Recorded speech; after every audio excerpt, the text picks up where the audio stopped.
बोले महाराज हमारे शास्त्री जी का जब जन्म हुआ होगा तभी धन्य मान गए कि हमारे घर में कोई बोले महाराज कोई भक्त जन्म लिया है। और जब बोले महाराज हमारे महाराज जी का अवतार हुआ होगा, जन्म हुआ, तो अति धन्य हो गए, है ना। क्योंकि अभी तक हमें लगता है कि जीवन में भाग्य और सौभाग्य ये दो विषय है।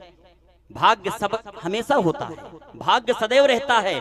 कल तक आपके जीवन में भाग्य रहा होगा, लेकिन आज उधर भोजन, इधर भजन और इधर गौ माता की कृपा, तो बोले महाराज भाग्य, हमारा भाग्य नहीं रह गया। क्या हो गया? हम सब लोगों के जीवन में सौभाग्य प्राप्त हो गया। और आज गौ माता की कृपा से हम सब लोग सौभाग्यशाली हो गए, है ना। बोले महाराज परम आदरणीय प्रातः स्मरणीय पूजनीय हमारे राधा मोहन महाराज जी जो इतना सुंदर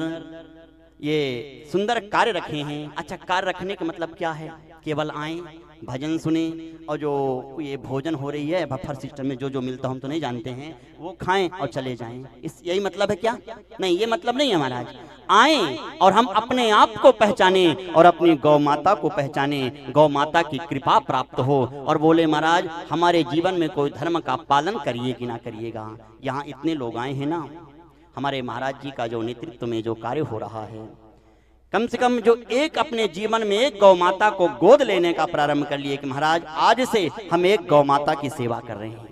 आज से हमने संकल्प ले लिया कि चाहे कुछ करेंगे कि नहीं करेंगे, जीवन में 24 घंटे में एक बार एक गाय को हम भूसी सानी दे के, एक गाय को एक बाल्टी पानी पिला के और अपने जीवन को सौभाग्य बनाएंगे। यदि एक एक व्यक्ति ऐसा संकल्प ले लेगा, हमें लगता है कि जब एक व्यक्ति ऐसा प्रारंभ करेंगे, धीरे धीरे करते करते बोले महाराज एक गाँव में, एक नगर में हमारा पूरा भारतवर्ष गौमय हो जाएगा और गौ माता की रक्षा हो जाएगी। बोल गौ माता की।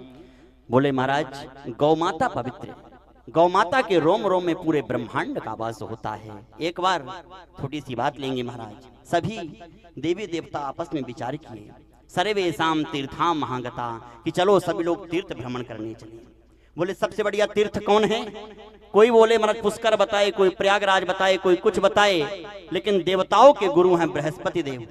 बृहस्पति जी बोले कि काम किया जाए, सबसे बढ़िया तीर्थ सर्व तीर्थमयी गावो। सभी तीर्थों में, बोले तीर्थों में भी जो अग्रगण्य हैं वो मेरी गौ माता का शरीर है। गौ माता के शरीर में बोले 33 कोटि देवी देवता विराजमान हैं। सब लोग दौड़े दौड़े आके गौ माता के शरीर में विराजमान हो गए। सींग में अश्विनी कुमार आ गए, कान में बोले महाराज पवन आ गए और पूंछ में हनुमंत लाल जी महाराज आ गए। इतने में लक्ष्मी मैया थोड़ी चंचला है, बोले वो भी स्त्री मैं भी स्त्री, क्यों जाऊं? लक्ष्मी मैया बोले महाराज गौ माता के पास नहीं आई। जब लक्ष्मी मैया थोड़ी देर बाद आके लौट के देखती हैं बैकुंठ पूरा खाली है। पता कि सब लोग कहाँ गए? पता चला महाराज कि सब लोग गौ माता के रोम रोम में विराजमान हो गए हैं। लक्ष्मी मैया दौड़े दौड़े आई हैं, गौ माता के चरणों में प्रणाम करती हैं। मैया हम भी आपके शरीर में वास करना चाहते हैं। गौ माता कहती हैं बेटी अब तो मेरे शरीर के रोम रोम में पूरे 33 कोटि देवी देवता विराजमान हो गए हैं, अब तुम्हारे लिए कोई स्थान नहीं है। लक्ष्मी मैया हाथ जोड़ती हैं, मैया यदि आप बुरा ना माने तो एक स्थान आपका बचा है, यदि आप आदेश दें तो हम आपके उस स्थान में विराजमान हो जाएं। कौन सा स्थान? वो लक्ष्मी मैया कहती है मैया एक काम करिएगा, आपके गोबर में भी कोई विराजमान नहीं है, यदि आपका आदेश हो तो मैं आपके गोबर में विराजमान हो जाऊं। और गौ माता के गोबर में कांतास्ते पुरुषोत्तमः फणिपति सय्यासनम वाहनम वेदात्मा विहगेश्वरो यवनिका माया जगन्मोहिनी। हमारी गौ माता के गोबर में लक्ष्मी मैया विराजमान है। जिनके गोबर में लक्ष्मी मैया विराजमान हो, विचार करिए महाराज वो गौ माता कितनी पवित्र होंगी। एक बात बताएं, भगवान श्री कृष्ण गीता में कहते हैं यम संन्यासमितिं प्राहुर योगम तम विधि पांडवः न हस्तस्य संकलोपी योगी भवति कश्चन। ये शब्द बोल के अपने वाणी को विराम देंगे।